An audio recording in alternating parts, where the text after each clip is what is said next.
Time இப்போ 5:45 ஆக போகுதுங்க. இன்னமும் வெக்க குறைஞ்ச பாடு இல்லைங்க. நம்ம ஊர் சைடா இருந்தா கூட கதவு ஜன்னலாம் ஓபன் பண்ணி போட்டா ஓரளவுக்கு வெக்க குறையுங்க. இங்க அப்படி இருக்கவும் முடியாது. சரி வெளியே பேக்ல ஒரு மரம் நிக்குதுங்க. அந்த மரம் நம்ம ஊர்லாம் நெல்லிக்காய் சாப்பிடுவோம்ல, அந்த மாதிரி இங்க புளிஞ்சிக்காவாம். இந்த காய் நான் இங்க வந்தா பார்த்தேன் ஃபர்ஸ்ட். ஆனா நம்ம ஊர் நெல்லிக்காய் அளவுக்குலாம் ஒர்த்து கிடையாதுங்க.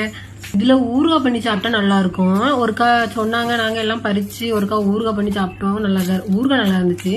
காயை குழம்புல போடுவாங்களாம். நம்ம மீன் குழம்புக்கெல்லாம் மாங்காய்லாம் வெட்டி போடுவோம்ல, அந்த மாதிரி இந்த காயெல்லாம் வெட்டி போடுவாங்களாம். டேஸ்டா இருக்கும்னு சொல்லுவாங்க.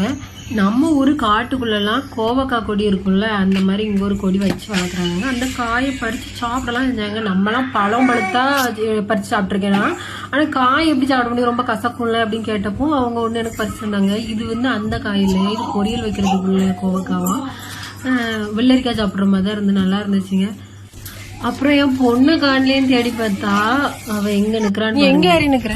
அப்புறம் இந்த வீட்டுல ஒரு நாய்க்குட்டி உண்டு, அதையும் பார்த்துட்டு வீடியோ முடிச்சாச்சு.